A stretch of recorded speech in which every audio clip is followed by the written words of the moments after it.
तो हीरो कैसे हो? सब कुछ बढ़िया।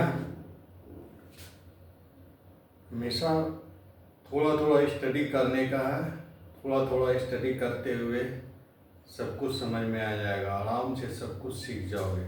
और वेक्टर ऐसा चीज़ है, वेक्टर यदि समझ गए तो सबसे कॉम्प्लेक्स चीज़ समझ गए। वेक्टर को समझ जाने के बाद फिजिक्स बहुत ही आसान हो जाएगा समझना। तो फिजिक्स को समझने के लिए वेक्टर बहुत ज़रूरी चीज़ है। वेक्टर यदि पूरा अच्छी तरह से समझ में आ गया है तो फिजिक्स का जो टॉपिक सब है बहुत आराम से समझ में आएगा। सब जगह वेक्टर का ही यूज होता है। तो वेक्टर का इसलिए जब भी थ्री डायमेंशनल का बात होगा सब में वेक्टर ही आएगा। और वेक्टर को समझने के लिए सबसे ज़्यादा जरूरी है एक चीज़ है कि कोऑर्डिनेट सिस्टम को समझना। तो कोऑर्डिनेट सिस्टम आज जो हम डिस्कस करने जा रहे हैं कर्वीलाइनर कोऑर्डिनेट सिस्टम को। कर्वीलाइनर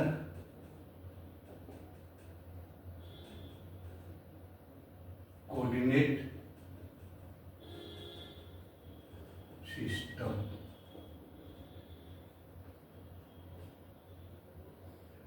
तो कोऑर्डिनेट सिस्टम का जो याद हुआ, कोऑर्डिनेट सिस्टम को इसलिए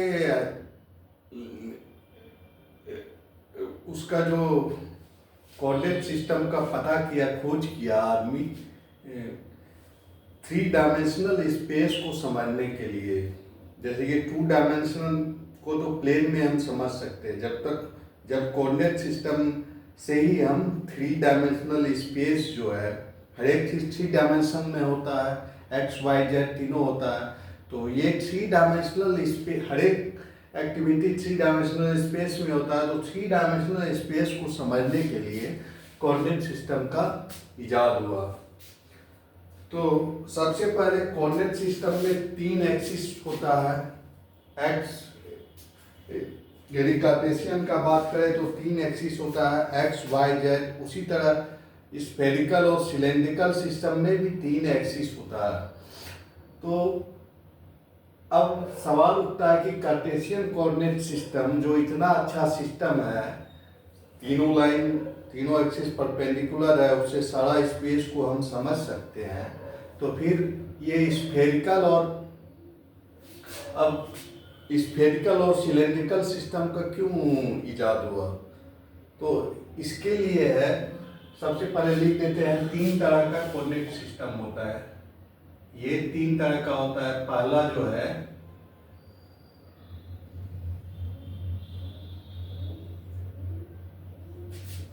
Cartesian coordinate system. Cartesian coordinate system. दूसरा होता है spherical coordinate system. Spherical coordinate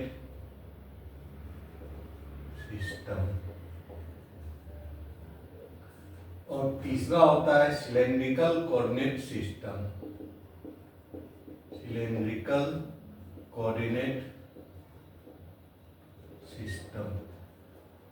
तो हम लोग पढ़ चुके हैं, जानते हैं, कार्टेशियन कोऑर्डिनेट सिस्टम से पूरी तरह से फेमिलियर है, परिचित है कि उसमें एक्स वाई जेड होता है। उसको हर एक को हम स्पेस में कोई भी पोजीशन हो, स्पेस में किसी भी पार्ट में कोई भी चीज़ रखा हुआ तो उसको हम आसानी से डील कर लेंगे कार्टेशियन कोऑर्डिनेट सिस्टम से।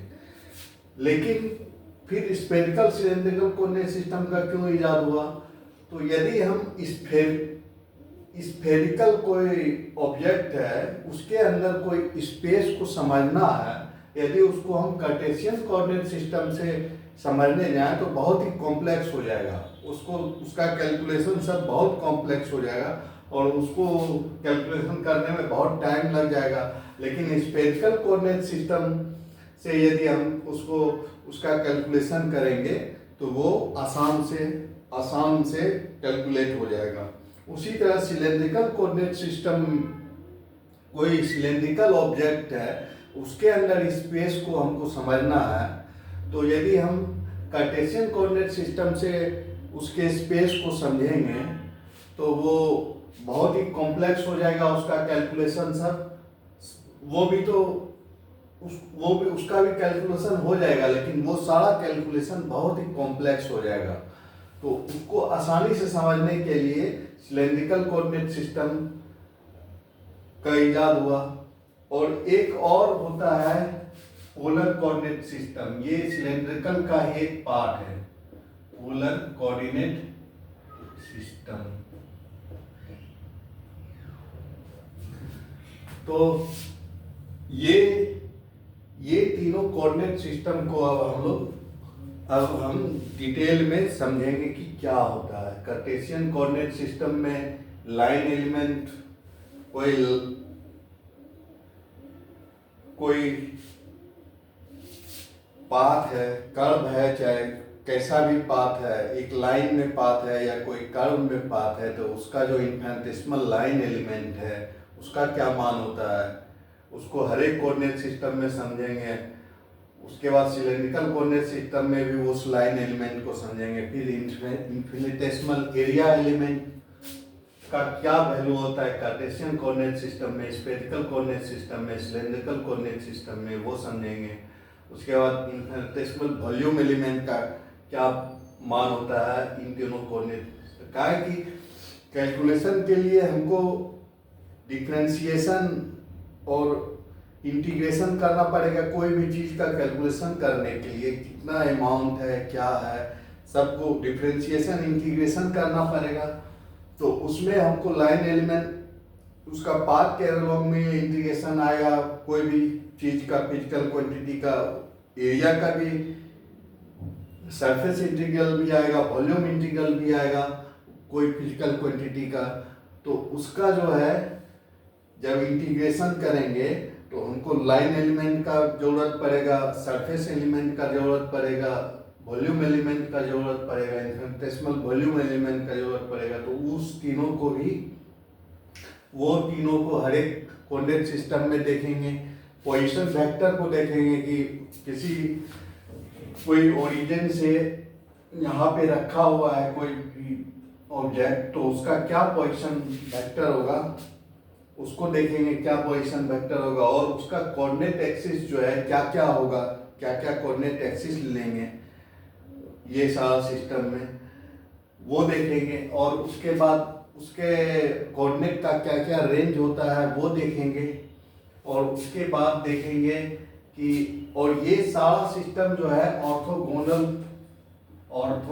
कोऑर्डिनेट सिस्टम है, ऑर्थोगोनल कोऑर्डिनेट सिस्टम है। मतलब इसका जो यूनिट वेक्टर है इस हर एक सिस्टम का यूनिट वेक्टर जो है म्यूचुअली परपेंडिकुलर है। हर एक सिस्टम का यूनिट वेक्टर एक दूसरे के परपेंडिकुलर होता है, इसलिए ये सारे सिस्टम ऑर्थोगोनल कोऑर्डिनेट सिस्टम है। अब ये सवाल उठता है कि हम 3 एक्सिस लेंगे हर एक में, तो 3 जो लेते हैं वो म्यूचुअली परपेंडिकुलर क्यों लेते हैं? तो म्यूचुअली परपेंडिकुलर लेने के बाद उसका कैलकुलेशन ऐसा नहीं है कि हम कुछ एंगल से भी ले सकते हैं, एक दूसरे के 60 डिग्री एंगल से भी ले सकते हैं, 60 और कुछ 240, कोई भी एंगल 360 को 3 भाग में बांट दे, ये कोई भी एंगल ले सकते हैं एक दूसरे से।